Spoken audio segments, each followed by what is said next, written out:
It's a great privilege to be here. My hat is off to the Women's Intercultural Network for all the great work you do, the conversations you have, breaking from my comments where I walked in and I was hearing, and can you imagine if I said this in my workplace to most of the people I work with? Don't be a Dick, be a Jane. Someone said that.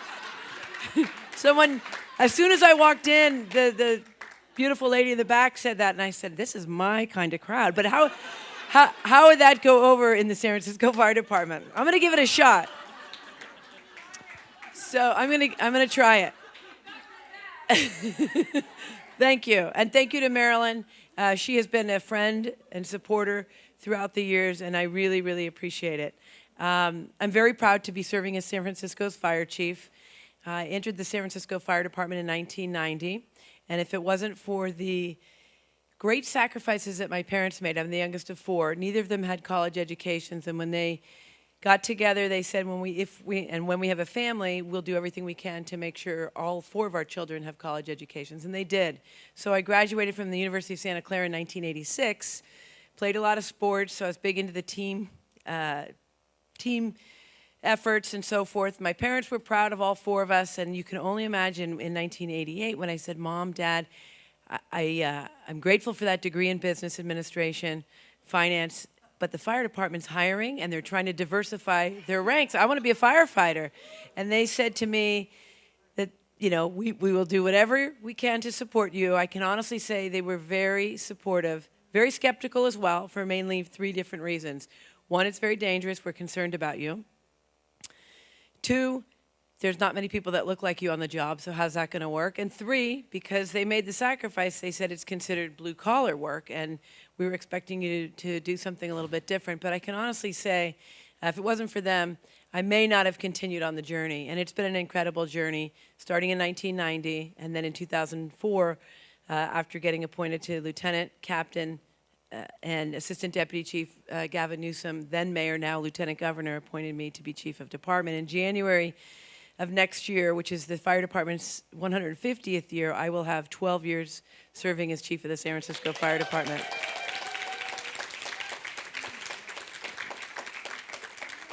It has been very rewarding. It's also been very challenging, particularly my last year. I've been challenged. I've had to make some tough decisions.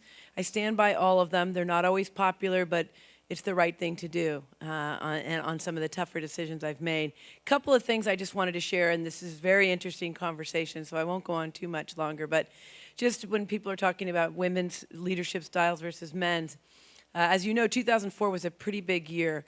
Then Mayor Newsom did quite a few things in terms of marriage equality, moving that forward. He appointed me as San Francisco's fire chief. He appointed Heather Fong as San Francisco's police chief. Monique Moyer became port director. Kamala Harris was our district attorney. So in a post-9/11 environment, I was working with Chief Fong, and I said, we're doing a lot of the same training. It was WMD, Weapons of Mass Destruction training. And I said, what do you think about putting the classrooms together? Instead of 40 police officers and 40 firefighters, merging them, 20 and 20, getting to know our public safety partners. And she said, great idea. So we decided to have lunch. Remember, we went to a Chinese restaurant.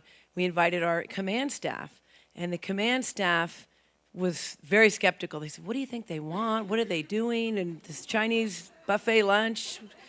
And we said we wanted to get together because we wanted to combine training with members, and so they get to know each other in a non-emergency environment. And since that time, it's worked really well. Any chance we can do that, we continue to train, even though there's been, after Chief Fong, Chief Gascon, and Chief Sir, we sort of planted the seed that it's a good thing in a classroom environment to get to know one another because we're going to be working together under difficult conditions. So I applaud Chief Fong for working with me on that and all the good work that she's done. The other thing is big about partnerships, and I think women in general are more collaborative. It comes a little bit more natural.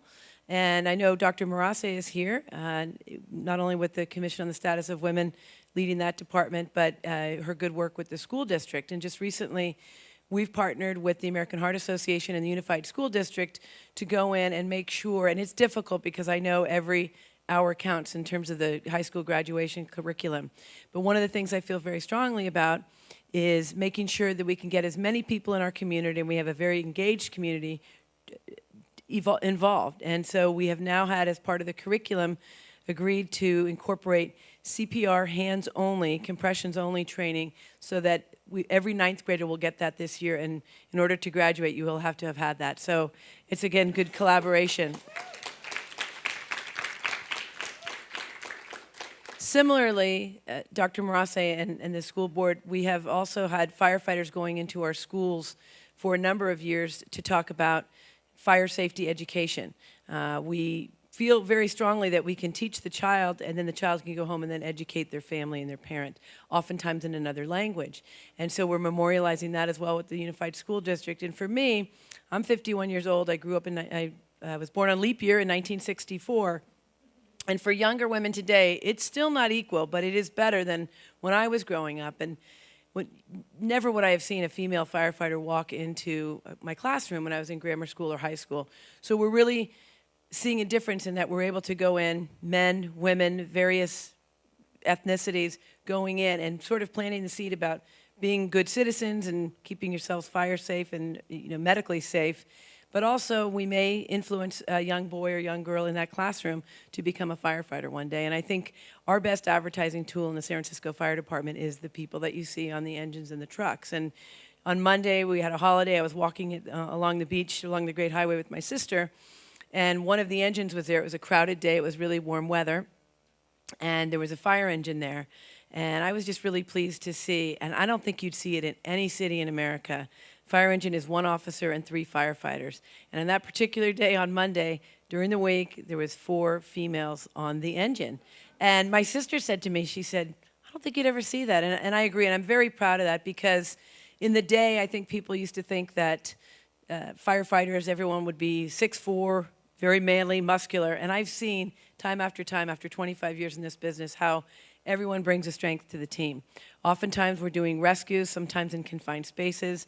It's the smaller statured person, whether it's a woman or a man, that's more agile and can get the job done in that particular situation. So I think we're blessed to be living in a place like San Francisco where we do have diversity. It's not only tolerated, but it's embraced, and certainly it's done so in the San Francisco Fire Department.